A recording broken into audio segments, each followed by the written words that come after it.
Righteous are you, O Jehovah, when I plead with you. Yet let me talk with you of your judgment. Why does the way of the wicked people prosper? Why are all they happy that deal very treacherously? You have planted them, yea, they have taken root. They grow, yea, they bring forth fruit. You are near in their mouth and far from their rims. But you, O Jehovah, know me. You have seen me and tried my heart toward you. Pull them out like sheep for the slaughter and prepare them for the day of slaughter.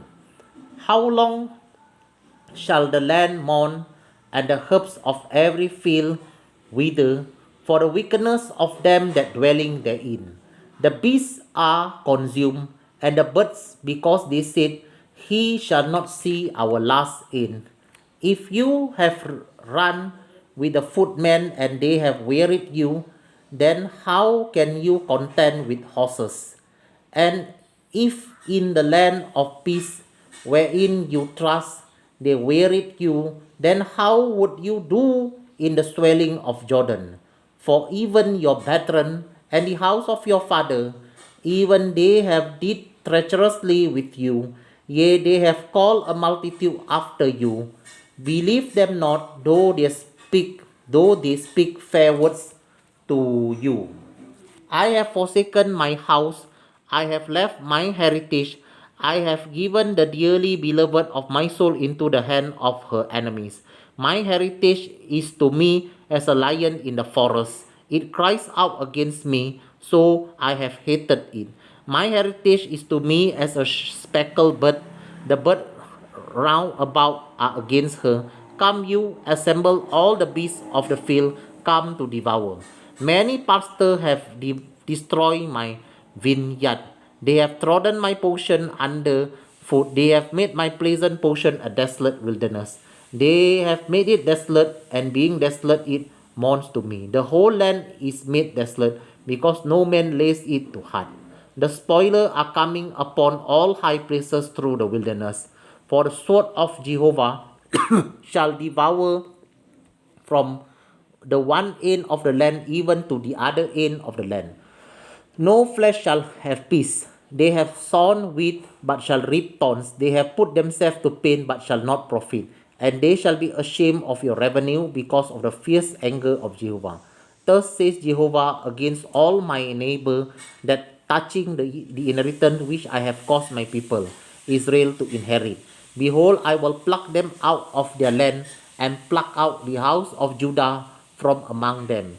And it shall come to pass, after that I have plucked them out, I will return and have compassion on them, and will bring them again, every person to his heritage, and every person to his land. And it shall come to pass, if they will diligently learn the way of my people, to swear by my name, Jehovah live, as they taught my people to swear by Baal, then shall they be built in the midst of my people. But if they will not obey, I will utterly pluck up and destroy that nation, says Jehovah. हे यहोवा, यदि मैं तुझसे मुकदमा लड़ूं, तो भी तू धर्मी है। मुझे अपने साथ इस विषय पर वाद विवाद करने दे। दुष्टों की चाल क्यों सफल होती है?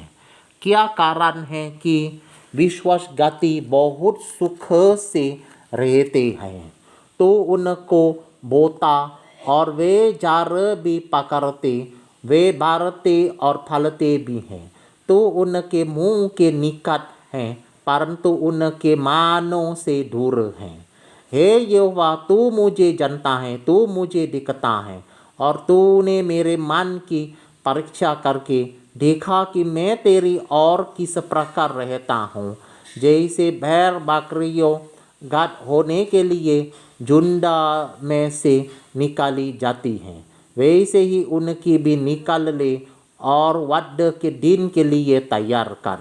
तब तक देश विलाप करता रहेगा, और सारे मैदान की घास सूखी रहेगी। देश के निवासियों के बुराई के कारण पशु पक्षी सब नष्ट हो गए हैं, क्योंकि उन लोगों ने कहा वो हमारे अंत को ना देखेगा। तू जो प्यादों ही के संग दौड़कर थक गया है, जो घोड़ों के संग कैसे बराबरी कर सकेगा।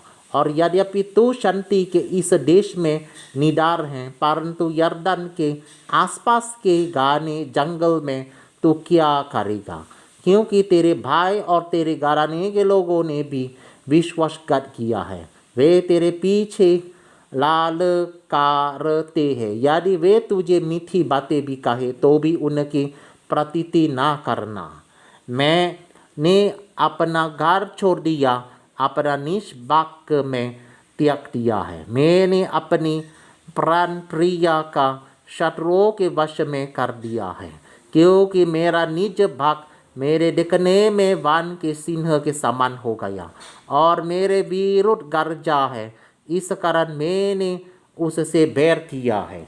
क्या मेरा निज बाग मेरे दृष्टि में चींटी वाले शिकारी पक्षी के समान नहीं है? क्या शिकारी पक्षी चारों ओर से उसे घेरे हुए हैं? जाओ, सब जंगली पशुओं को इकट्ठा करो, उनको लाओ कि खा जाइए। बहुत से चरवाहों ने मेरी ढाक की भारी को बिगाड़ दिया। उन्होंने मेरे भाग को लातारा, वारन मेरे मनोहर बाग के खेत को सुनसान जंगल बना दिया। उन्होंने उसको उजाड़ दिया, वो उजाड़ कर मेरे सामने विलाप कर रहा है।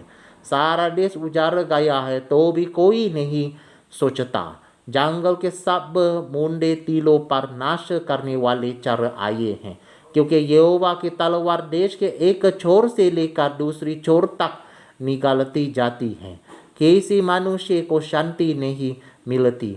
उन्होंने गेहूं तो बोया, परंतु बातिले पैर काटे। उन्होंने कष्ट तो उठाया, परंतु उससे कुछ लाभ न हुआ।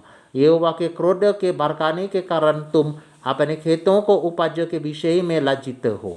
हे मेरे दुष्ट पड़ोसियों, उस बाग पर हाथ लगाते हैं जिसका बागी मैंने अपनी प्रजा इसराइल को बनाया है। उनके विषय यहोवा यूं कहता है, मैं उनको उनके भूमि में से उखाड़ डालूंगा और यहूदा के घराने को जो भी उनके बीच में से उखाड़ूंगा। उन्हें उखाड़ने के बाद मैं फिर उन पर दया करूंगा और उनमें से हर एक को उसके निज बाग और भूमि में फिर से लगाऊंगा।